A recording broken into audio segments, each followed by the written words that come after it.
Assalamualaikum warahmatullahi wabarakatuh. Perkenalkan, nama saya Mutiara Salsilina dengan NIM B1B1220009. Saya mahasiswa Ilmu Pemerintahan Fakultas Hukum Universitas Jambi angkatan 2022. Video ini dibuat untuk memenuhi tugas ujian tengah semester mata kuliah Pemerintahan Nasional yang diampu oleh Bapak Alfa Beriansyah SIP MIP. Nah, di sini saya akan menjelaskan dasar teori sistem pemerintahan. Ada 6 dasar teori sistem. Yang pertama, teori pemisahan kekuasaan. Yang kedua, teori demokrasi. Yang ketiga, teori negara berdasarkan atas hukum. Yang keempat, teori negara berkonstitusional. Yang kelima, ajaran negara berdasarkan kesejahteraan. Dan yang terakhir, ajaran sistem pemerintahan. Yang pertama, ada teori pemisahan kekuasaan. Nah, dilihat dari definisinya, pemisahan kekuasaan atau separation of power merupakan pemisahan kekuasaan yang dipertahankan secara tegas dalam fungsinya. Berdasarkan definisi ini, kekuasaan dibagi menjadi 3, yakni kekuasaan legislatif, kekuasaan eksekutif, serta kekuasaan yudikatif. Di sini ada sejarah munculnya teori pemisahan kekuasaan. Pemisahan kekuasaan yang dikembangkan oleh Jean-Luc dan Montesquieu baru muncul sekitar abad ke-17. Demikian juga dengan munculnya Theon dan hukum konstitusi baru berkembang sekitar abad ke-18. Walaupun sebelumnya, pada masa Yunani kuno, konstitusi telah banyak dibicarakan, sedangkan Islam telah mengenal adanya pemisahan kekuasaan dan konstitusi jauh sebelum itu, yaitu pada masa pemerintahan Rasulullah SAW di negara Madinah dan konstitusi Madinah yaitu pada abad ke-7. Latar belakang munculnya teori pemisahan kekuasaan. Awal mula, gagasan negara hukum sudah berkembang sejak 1800 sebelum Masehi. Akar terjauh mengenai perkembangan awal pemikiran negara hukum adalah pada masa Yunani kuno yang dikemukakan oleh Plato. Ketika mengintroduksi konsep nomoi, beliau mengemukakan bahwa penyelenggaraan negara yang baik ialah didasarkan pada pengaturan hukum yang baik. Gagasan Plato semakin tegas ketika didukung oleh muridnya yang bernama Aristoteles dalam bukunya Politikus. Menurut Aristoteles, suatu negara yang baik ialah negara yang diperintah dengan berkonstitusi dan berkedaulatan hukum. Tokoh-tokoh teori pemisahan kekuasaan yang pertama ada John Locke, 29 Agustus 1635 sampai 28 Oktober 1704, adalah seorang filsuf dari Inggris yang menjadi salah satu tokoh utama pendekatan empirisme. Selain itu, di dalam bidang filsafat politik, Locke juga dikenal sebagai filsuf negara liberal bersama dengan rekannya Isaac Newton. Locke dipandang sebagai salah satu figur terpenting pada era pencerahan. Selain itu, Locke menandai lahirnya era modern dan juga era pasca Descartes. Karena pendekatan Descartes tidak lagi menjadi satu-satunya pendekatan yang dominan di dalam pendekatan filsafat waktu itu, kemudian Locke juga menekankan pentingnya pendekatan empiris dan juga pentingnya eksperimen-eksperimen di dalam mengembangkan ilmu pengetahuan. Charles Louis de Secondat, Baron de la Brede et de Montesquieu, 18 Januari 1649 sampai 10 Februari 1755 atau lebih dikenal dengan Montesquieu, adalah pemikir politik Prancis yang hidup pada era pencerahan. Ia terkenal dengan teorinya mengenai pemisahan kekuasaan yang banyak disadur pada diskusi-diskusi mengenai pemerintahan dan diterapkan pada banyak konstitusi di seluruh dunia. Ia memegang peran penting dalam mempopulerkan istilah feodalisme dan kekaisaran Bizantium. Prinsip pemisahan kekuasaan dikembangkan oleh dua pemikir besar dari Inggris dan Perancis, yakni Jean-Luc dan Montesquieu. Konsep pemisahan kekuasaan yang dikemukakan oleh dua pemikir tersebut kemudian dikenal dengan teori trias politika. Ada perbedaan pemikiran antara John Locke dengan Montesquieu. John Locke memasukkan kekuasaan yudikatif ke dalam kekuasaan eksekutif, sementara Montesquieu memandang kekuasaan pengadilan atau yudikatif itu sebagai kekuasaan yang berdiri sendiri. Nah, menurut John Locke, kekuasaan itu dibagi dalam 3 kekuasaan, yaitu yang pertama kekuasaan legislatif, bertugas untuk membuat peraturan dan undang-undang. Yang kedua, kekuasaan eksekutif, bertugas untuk melaksanakan undang-undang yang ada di dalamnya, termasuk kekuasaan untuk mengadili. Yang ketiga, kekuasaan federatif, tugasnya meliputi segala tindakan untuk menjaga keamanan negara dalam hubungan negara-negara lain, seperti membuat aliansi dan sebagainya. Sementara itu, Montesquieu dalam masalah pemisahan kekuasaan membedakannya dalam 3 bagian pula, meskipun ada perbedaan dengan konsep yang disampaikan oleh John Locke, yaitu yang pertama ada kekuasaan legislatif, bertugas untuk membuat undang-undang. Yang kedua, ada kekuasaan eksekutif, bertugas untuk menyelenggarakan undang-undang. Tetapi oleh Montesquieu diutamakan tindakan di bidang politik luar negeri. Yang ketiga, ada kekuasaan yudikatif, bertugas untuk mengadili atas pelanggaran undang-undang. Yang kedua, ada teori demokrasi. Teori demokrasi sebagai suatu bentuk penyelenggaraan pemerintahan yang secara langsung atau direct demokrasi dari rakyat, oleh rakyat, dan untuk rakyat. As government of the people, by the people, and for the people. Pada dasarnya merupakan reaksi dari adanya kekuasaan raja yang diktator pada negara-negara kota atau city-state di Yunani kuno. Nah, selanjutnya ada sejarah munculnya teori demokrasi. Kata demokrasi sendiri sudah ada sejak abad ke-16, sejaman dengan Sultan Banten Abdul Mahasin Muhammad Zainal Abidin. Demokrasi berasal dari bahasa Prancis pertengahan dan bahasa Latin pertengahan lama. Tahun Masehi dimulai dari 570 Masehi. Konsep demokrasi lahir dari Yunani kuno yang dipraktikkan dalam hidup bernegara antara abad ke-4 sebelum Masehi sampai dengan abad ke-6 sebelum Masehi. Demokrasi yang dipraktikkan pada saat itu adalah demokrasi langsung, artinya hak rakyat untuk membuat keputusan politik dijalankan secara langsung oleh seluruh rakyat atau warga negara. Demokrasi diartikan sebagai pemerintahan atau kekuasaan dari rakyat, oleh rakyat, dan untuk rakyat. Istilah demokrasi ini memberikan posisi penting bagi rakyat, sebab dengan demokrasi, hak-hak rakyat untuk menentukan sendiri jalannya organisasi negara dijamin.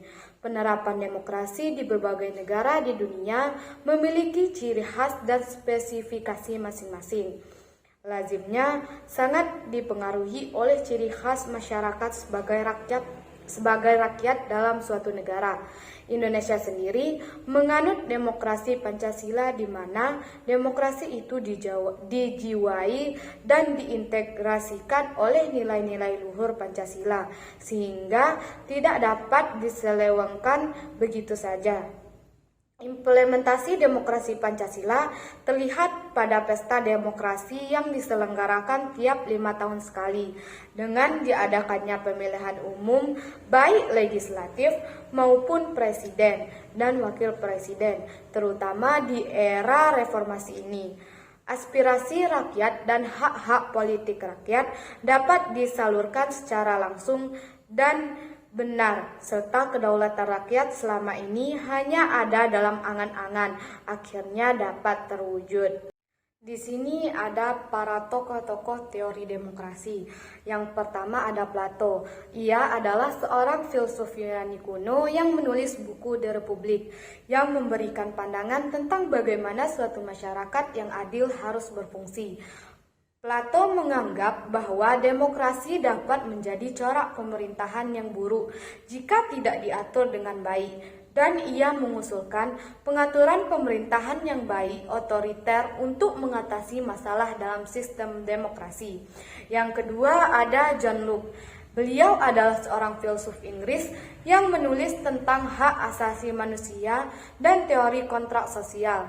Ia memandang bahwa pemerintah harus dipilih oleh rakyat dan bertanggung jawab kepada mereka, dan menekankan pentingnya hak asasi manusia dalam suatu masyarakat. Kemudian ada Auceu, adalah seorang filsuf Prancis yang menulis tentang teori kontrak sosial dan kedaulatan rakyat. Nah, ia menganggap bahwa suatu masyarakat yang adil harus didasarkan pada kedaulatan rakyat, dan bahwa rakyat harus memiliki hak untuk memilih pemimpin dan mempengaruhi proses politik. Nah, yang selanjutnya ada Mill, adalah seorang filsuf Inggris yang menulis tentang hak asasi manusia dan kebebasan berpendapat.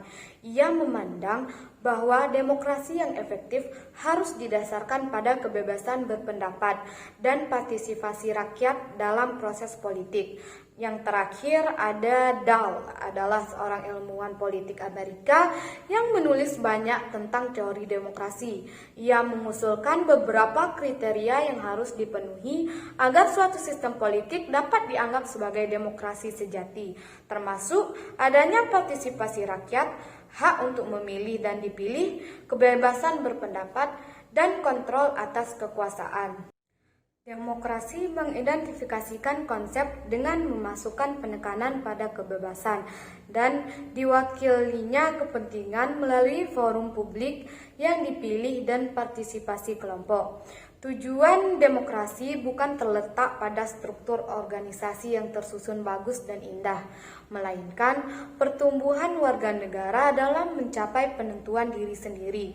Sebagai suatu konsep, demokrasi adalah seperangkat gagasan dan prinsip tentang kebebasan yang juga mencakup seperangkat praktik yang terbentuk melalui sejarah panjang.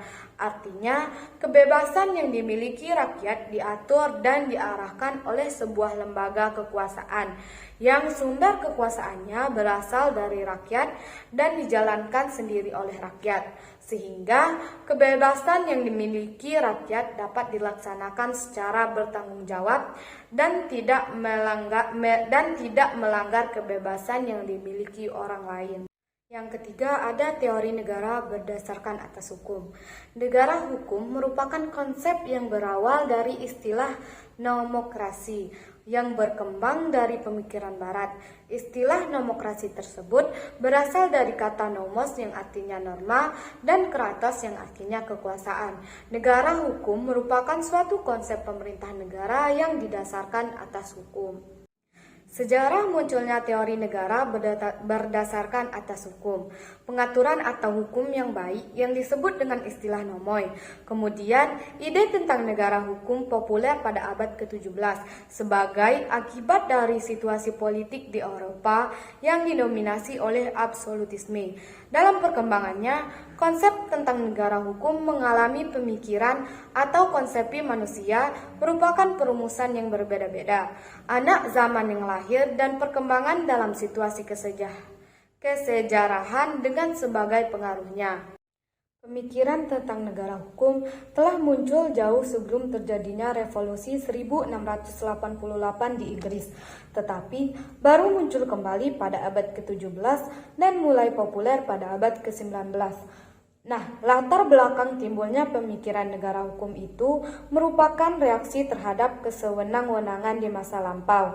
Oleh karena itu, unsur-unsur negara hukum mempunyai hubungan yang erat dengan sejarah dan perkembangan masyarakat dari suatu bangsa. Tokoh-tokoh pemisahan kekuasaan. Dalam pandangannya, Immanuel Kant berpendapat bahwa negara itu adalah suatu keharusan adanya, karena negara harus menjamin terlaksananya kepentingan umum di dalam hukum. Artinya, negara harus menjamin setiap warga negaranya bebas di dalam lingkungan hukum. Yang kedua ada Julius Stahl. Konsep negara hukum yang disebutnya dengan istilah res state itu mencakup 4 elemen penting, yaitu yang pertama ada pelindungan hak asasi manusia, kemudian pembagian kekuasaan, selanjutnya pemerintahan berdasarkan undang-undang, dan yang terakhir peradilan tata usaha negara. Teori the rule of law atau red state atau demokrasi atau negara hukum merupakan sebuah konsep penyelenggaraan negara yang didasarkan atas hukum. Setiap tindakan penyelenggara negara mesti didasarkan atas hukum yang berlaku. Konsep negara hukum yang berarti hukum memegang kedudukan tertinggi dalam penyelenggaraan suatu negara hukum. Karakteristik negara hukum. Yang pertama ada kedaulatan hukum, artinya bahwa hukum di atas segalanya, termasuk di atas pemerintah dan individu-individu yang berkuasa. Yang kedua ada kesetaraan di depan hukum, artinya bahwa semua orang tunduk pada hukum yang sama dan harus dihukum jika melanggar hukum. Prediktabilitas dan stabilitas hukum, artinya bahwa negara hukum memiliki beberapa karakteristik utama, yaitu hukum harus jelas, dapat dipahami, dan diterapkan secara konsisten. Selanjutnya ada perlindungan hak asasi manusia, artinya bahwa negara harus melindungi hak asasi manusia yang diakui secara internasional. Terakhir ada pengadilan yang independen, artinya bahwa pengadilan harus bebas dari pengaruh politik atau kepentingan pribadi dan harus mampu menegakkan hukum secara adil dan efektif. Teori yang keempat adalah teori negara berkonstitusional. Negara konstitusional adalah suatu negara yang melindungi dan menjamin terselenggarakannya hak-hak asasi manusia dan hak-hak sipil lainnya, serta membatasi kekuasaan pemerintahannya secara berimbang antara kepentingan penyelenggara negara dan warga negaranya. Selanjutnya, sejarah munculnya teori negara berkonstitusional. Teori negara berkonstitusional berasal dari pemikiran-pemikiran filsafat politik dan hukum yang berkembang di Eropa pada abad ke-17 dan ke-18. Locke mengemukakan bahwa pemerintahan yang baik harus didasarkan pada sebuah konstitusi yang mengatur hubungan antara pemerintah dan rakyat. Teori negara konstitusional adalah sebuah kerangka hukum yang didasarkan pada ide bahwa negara harus diatur dan dibatasi oleh sebuah konstitusi. Konstitusi ini harus menjadi sumber tertinggi hukum dan harus mengatur kekuasaan dan tanggung jawab dari pemerintah, serta hak dan kewajiban warga negara. Prinsip-prinsip konstitusional yang penting meliputi pemisahan kekuasaan antar eksekutif, legislatif, dan yudikatif, serta pelindungan hak-hak individu, termasuk hak atas kebebasan berbicara, kebebasan beragama, dan hak-hak sipil dan politik lainnya. Nah, negara yang berkonstitusional dapat dilihat sebagai bentuk negara yang paling demokratis karena konstitusi memastikan bahwa pemerintah tidak dapat bertindak semena-mena dan harus bertanggung jawab kepada warga negara. Selain itu, konstitusi juga memastikan bahwa hak-hak individu dihormati dan dilindungi, sehingga warga negara dapat dengan aman dan merdeka di bawah pemerintahan yang adil dan berkeadilan. Berikut ada beberapa tokoh negara berkonstitusi. Yang pertama, James Madison, salah satu penulis konstitusi Amerika Serikat dan tokoh pemikir politik Amerika yang mengembangkan konsep negara konstitusional dan hak-hak individu. Nah, Madison menganggap bahwa hak-hak individu harus dilindungi oleh konstitusi dan bahwa pemerintah harus diatur oleh aturan hukum yang jelas dan tegas. Selanjutnya ada Hans Kelsen, seorang filsuf dan ahli hukum Australia yang mengembangkan konsep normativitas dan hierarki hukum. Beliau menganggap bahwa konstitusi harus menjadi sumber tertinggi hukum dan bahwa hukum harus mengikat untuk semua pihak termasuk pemerintah. Kemudian ada Carl Schmitt, filsuf dan ahli hukum Jerman yang mengembangkan konsep negara hukum dan kedaulatan negara. Schmitt menganggap bahwa negara hukum harus memiliki kedaulatan untuk dapat melindungi keamanan dan kepentingan nasional, namun harus diatur oleh aturan hukum yang jelas dan tegas. Teori ini menganggap bahwa negara bukanlah entitas yang bebas bertindak, melainkan harus diatur oleh undang-undang dan prinsip-prinsip yang membatasi tindakan pemerintah dan melindungi hak-hak individu. Negara yang berkonstitusional tidak dapat bertindak semena-mena atau melampaui kewenangannya, karena semua tindakan negara harus sesuai dengan prinsip-prinsip dan aturan yang telah ditetapkan dalam konstitusi. Yang kelima ada ajaran negara kesejahteraan. Nah, konsep negara kesejahteraan itu sendiri atau welfare state merupakan sebuah konsep pemerintahan yang mana negara atau institusinya memegang peranan penting dalam perlindungan serta menyejahterakan kehidupan sosial dan ekonomi warga negaranya. Sejarah munculnya ajaran negara kesejahteraan. Sejarah dari munculnya negara kesejahteraan pada umumnya dijelaskan dalam tahun yang berbeda-beda. Akan tetapi, dari sekian banyak tulisan tersebut menunjukkan tentang munculnya negara kesejahteraan baik dari segi gagasan maupun implementasinya tertuju pada pertengahan abad ke-20 setelah terjadi Great Depression. Gagasan dari negara kesejahteraan pada awalnya sebagai terminologi yang menunjukkan suatu praktek negara dalam melakukan kebijakan makro dengan tujuan meningkatkan kesejahteraan sosial. Latar belakang munculnya ajaran negara kesejahteraan.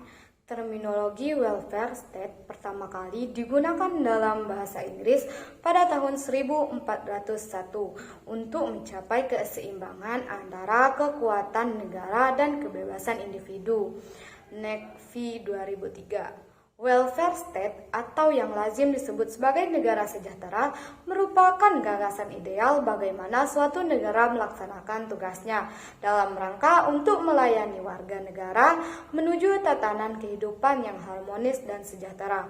Akan tetapi, antara tujuan dan praktek dari program negara kesejahteraan yang menghargai nilai-nilai kemanusiaan tidaklah semulus dengan yang direncanakan.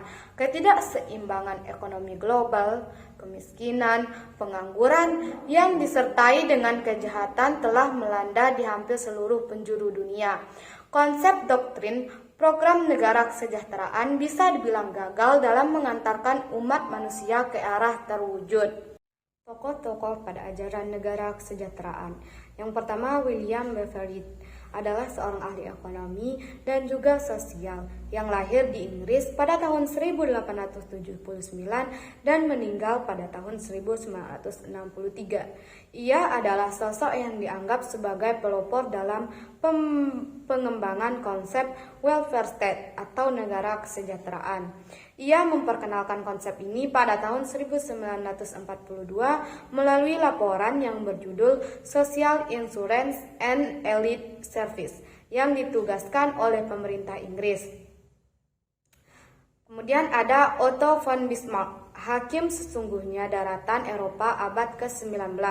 Otto von Bismarck dikenal sebagai konselir besi yang berhasil menyatukan wilayah Jerman menjadi satu pemerintahan tunggal. Selama lebih dari 20 tahun, ia bertugas membantu Imperium Jerman di balik layar agar menjadi kekuatan yang besar di wilayah Eropa.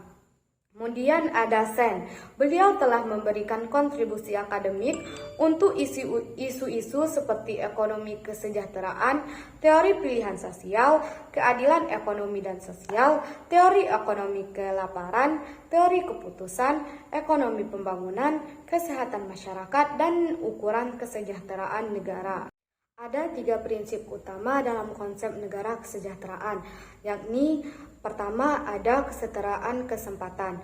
Warga negara memiliki kesempatan yang sama untuk bisa mengenyam pendidikan dan memperoleh pekerjaan yang layak. Hal ini juga termasuk memperoleh pendapatan yang sesuai dengan pekerjaannya. Kemudian yang kedua ada distribusi. Kekayaan yang merat konsep negara kesejahteraan bertujuan untuk menyejahterakan warga negaranya. Maka dari ini, mendistribusikan kekayaan secara merata, khususnya kepada masyarakat yang membutuhkan menjadi salah satu prinsip welfare state. Contohnya ialah pembagian jaminan sosial untuk para pengangguran. Yang ketiga, ada tanggung jawab publik, yang artinya masyarakat bertanggung jawab atas hak atau kesejahteraan yang telah didapatkan dan memanfaatkannya dengan baik. Konsep negara kesejahteraan bertujuan untuk menyejahterakan warga negaranya. Negara-negara kesejahteraan saat ini meliputi negara Nordik seperti Islandia, Swedia, Norwegia, Denmark, dan Finlandia. Mereka yang menerapkan sistem yang dikenal dengan istilah model. Yang keenam, ajaran sistem pemerintahan. Istilah sistem pemerintahan berasal dari gabungan 2 kata sistem dan pemerintahan. Kata sistem merupakan terjemahan dari kata sistem atau bahasa Inggris yang berarti susunan, tatanan, jaringan, atau cara. Sedangkan pemerintahan berasal dari kata pemerintah dan yang berasal dari kata perintah. Dan dalam Kamus Besar Bahasa Indonesia, kata-kata itu berarti pemerintah adalah perkataan yang bermakna menyeluruh melakukan sesuatu. B. Pemerintah adalah kekuasaan yang memerintah suatu wilayah, daerah, atau negara. C. Pemerintahan adalah perbuatan, cara, hal, urusan dalam memerintah. Maka, dalam arti yang luas, pemerintahan adalah perbuatan memerintah yang dilakukan oleh badan-badan legislatif, eksekutif, dan yudikatif dari suatu negara dalam rangka mencapai tujuan penyelenggaraan negara. Kemudian, dalam arti yang sempit, pemerintahan adalah perbuatan memerintah yang dilakukan oleh badan eksekutif beserta jajarannya dalam rangka mencapai tujuan penyelenggaraan negara. Sistem pemerintahan diartikan sebagai suatu tatanan utuh yang terdiri atas berbagai komponen pemerintahan yang bekerja saling bergantungan dan memengaruhi dalam pencapaian tujuan fungsi pemerintahan. Jadi, sistem pemerintahan adalah suatu sistem yang terdiri dari sejumlah elemen yang saling berkaitan dan berinteraksi untuk mencapai tujuan tertentu. Dasar teori sistem pemerintahan adalah bahwa sistem pemerintahan harus memiliki tujuan yang jelas dan terukur, serta harus memiliki mekanisme pengendalian yang efektif untuk mencapai tujuan tersebut. Dalam teori sistem pemerintahan dipandang sebagai suatu sistem yang kompleks yang terdiri dari berbagai komponen dan subsistem yang saling terkait dan mempengaruhi satu sama lain. Tokoh-tokoh ajaran sistem pemerintahan. Yang pertama ada David Easton, adalah seorang ilmuwan politik Amerika Serikat yang dikenal karena kontribusinya dalam pengembangan teori sistem politik. Easton mengemukakan konsep input-output model yang menjelaskan bagaimana kebijakan publik dipengaruhi oleh input dari lingkungan sekitarnya dan output dari kebijakan publik tersebut. Yang kemudian ada Herbert Alexander Simon, adalah seorang ahli ekonomi dan ilmuwan sosial Amerika Serikat yang dikenal karena kontribusinya dalam pengembangan teori organisasi dan pengambilan keputusan. Simon mengemukakan konsep bounded rationality yang menyatakan bahwa pengambilan keputusan dalam organisasi tidak selalu optimal karena terbatasnya informasi dan keterbatasan waktu dan sumber daya. Ada juga Charles Lindblom, adalah seorang ilmuwan politik Amerika Serikat yang dikenal karena kontribusinya dalam pengembangan teori inkrementalisme. Lindblom mengemukakan bahwa kebijakan publik seringkali dibuat secara inkremental atau bertahap, bukan melalui proses pengambilan keputusan yang rasional dan komprehensif. Kemudian selanjutnya yang terakhir ada Max Weber, adalah seorang sosiolog dan ilmuwan politik Jerman yang dikenal karena kontribusinya dalam pengembangan teori birokrasi. Weber mengemukakan konsep birokrasi ideal yang terdiri dari prinsip-prinsip seperti rasionalitas, hierarki, impersonalitas, dan aturan. Nah, bagaimana dengan Indonesia? Indonesia saat ini menganut sistem pemerintahan presidensial, di mana adanya pemisahan kekuasaan yaitu eksekutif, legislatif, dan yudikatif yang berdasarkan prinsip check and balance. Ketentuan ini tertuang dalam konstitusi, namun tetap diperlukan langkah penyempurnaan, terutama pengaturan atas pembatasan kekuasaan dan wewenang yang jelas antara ketiga lembaga negara tersebut. Baiklah teman-teman semua, sekian video penjelasan dari saya mengenai dasar-dasar teori sistem.